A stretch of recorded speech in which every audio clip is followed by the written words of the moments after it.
मिट्टी की कहानी। मैं मिट्टी हूँ और मैं आप सभी के जीवन में महत्वपूर्ण भूमिका निभाती हूँ। मैं पौधों को पोषण और पानी प्रदान करने के लिए जिम्मेदार हूँ।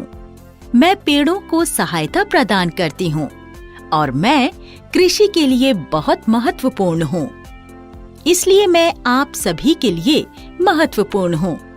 मुझ में काफी पानी है और छोटे कीड़े भी हैं।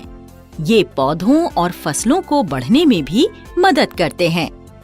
अगर मैं अच्छी गुणवत्ता की हूँ, तो आप अच्छे अनाज, सब्जियाँ, फल, मेवा आदि खा सकते हैं। मुझे बनने में हजारों साल लगते हैं और मेरी एक लंबी कहानी है। अपनी कहानी साझा करने के लिए मैं आपको झारखंड के एक गांव में ले जाऊंगी और आप सभी को बाबुल और बाबू से मिलवाऊंगी।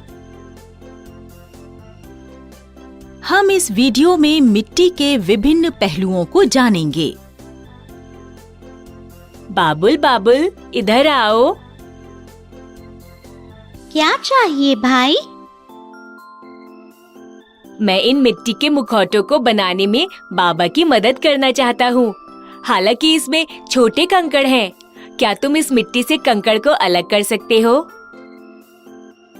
भाई, आप इसे एक छलनी से अलग क्यों नहीं करते? मुझे लगता है कि कंकड़ आसानी से अलग हो जाएंगे। हाँ, ये बढ़िया विचार है। पता नहीं मैंने इसके बारे में क्यों नहीं सोचा। अंदर से एक छलनी लाओ और कंकड़ को मिट्टी से अलग करो। मैं अभी आता हूँ।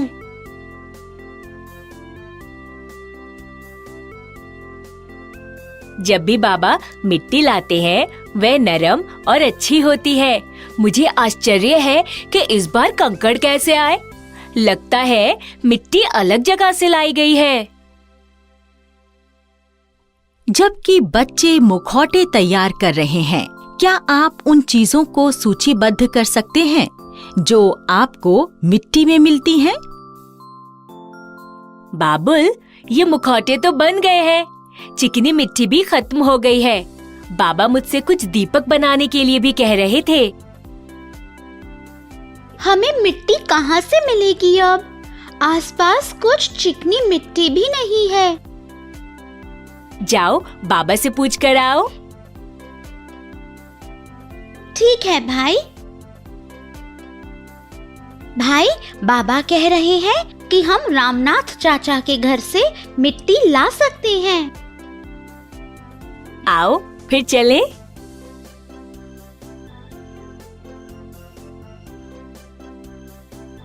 अरे, परिमल भैया दिख रहे हैं। परिमल भैया, नमस्ते। भैया, ये मशीन किस लिए है? बाबुल और बाबू, आप लोग यहाँ? भैया, बाबा ने हमें चिकनी मिट्टी लाने के लिए भेजा है, लेकिन यह मशीन? ओह, ये एक ड्रिल मशीन है। इसका क्या उपयोग है? हमारा कुआं सूख गया है और हमें पानी की समस्या हो रही है। इसलिए पिताजी जमीन को खुदवा रहे हैं। इससे क्या होगा? एक हैंड पंप लगवाएंगे जिससे पानी मिल सके।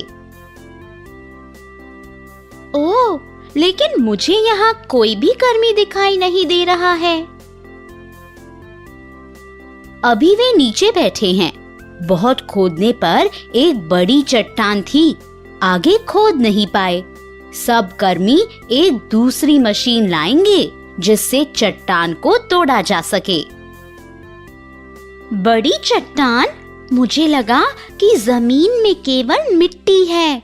जब मैं अपने घर पर पौधे लगाने के लिए खुदाई करता हूँ, तो मुझे कोई बड़ा पत्थर नहीं मिलता है।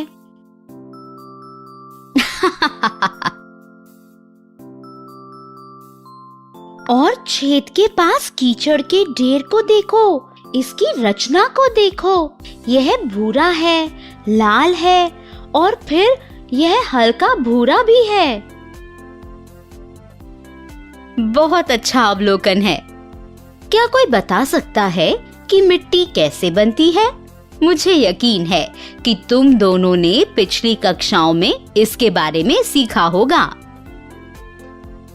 हाँ, मैंने पढ़ा था कि धूप, बारिश और नमी के कारण बड़ी चट्टान धीरे धीरे टूट टूट के छोटे टुकड़ों में बिखर जाती है और इस तरह मिट्टी का निर्माण होता है। ये सब होने में हजारों साल लगते हैं। भाई, याद है जब हम मिट्टी को छलनी से साफ कर रहे थे, कंकड़ पत्थर मिले थे। हाँ, बिल्कुल सही कहा। बड़ी चट्टानों के टूटने पर वे छोटे पत्थर और फिर धीरे धीरे और छोटे पत्थर और फिर मिट्टी बन जाती है। सूरज, हवा, जलवायु की क्रिया से यह सब होता है। इस प्रणाली को अपक्षय कहा जाता है। यूं तो मिट्टी की ऊपरी सतह पर भी आपको कुछ कंकड़ और रेत वगैरह जरूर मिलेंगे। जिस ढेर को तुम यहाँ देख रहे हो, वह मिट्टी की अलग अलग परतें हैं। अच्छा, अभी मैं समझा। मिट्टी अनेक परतों की बनी होती है।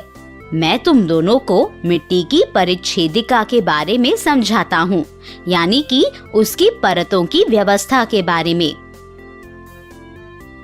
भाई देखो, परिमल भैया क्या कह रहे हैं।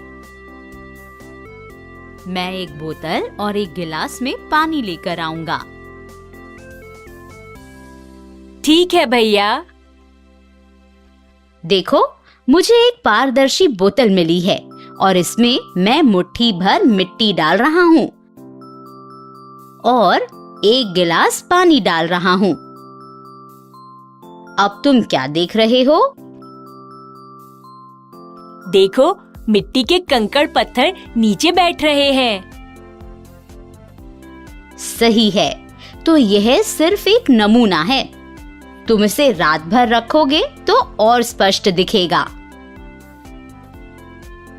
ओह, मैं यहाँ भी फर्क देख सकता हूँ। सबसे नीचे छोटे पत्थर हैं, फिर रेत है। बिल्कुल सही। फिर गाद है और अंत में नरम मिट्टी है। सबसे ऊपर आप सड़े गले जैव पदार्थ देख सकते हैं। इसे ह्यूमस कहा जाता है, जो पौधों का पोषण है।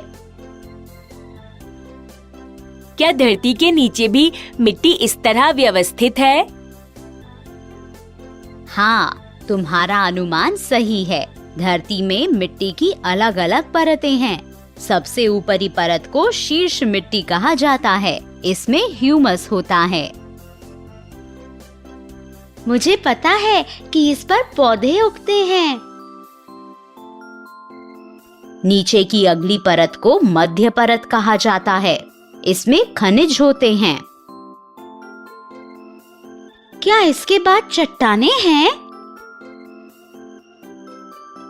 इस परत में छोटे पत्थर होते हैं और आखिरी परत को आधार शैल या बेड रॉक कहा जाता है।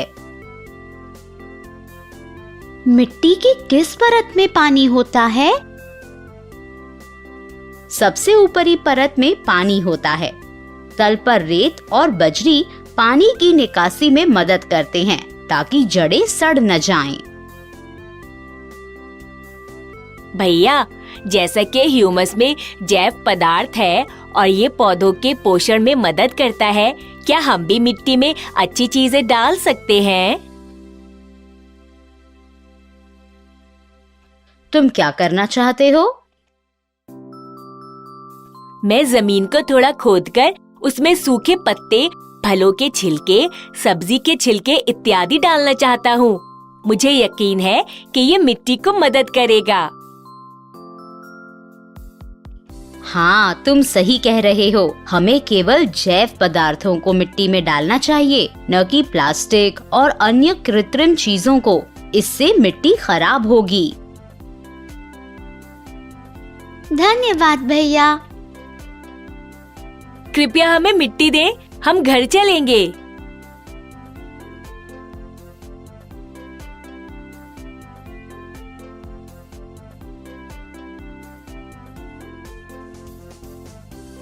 जरूर।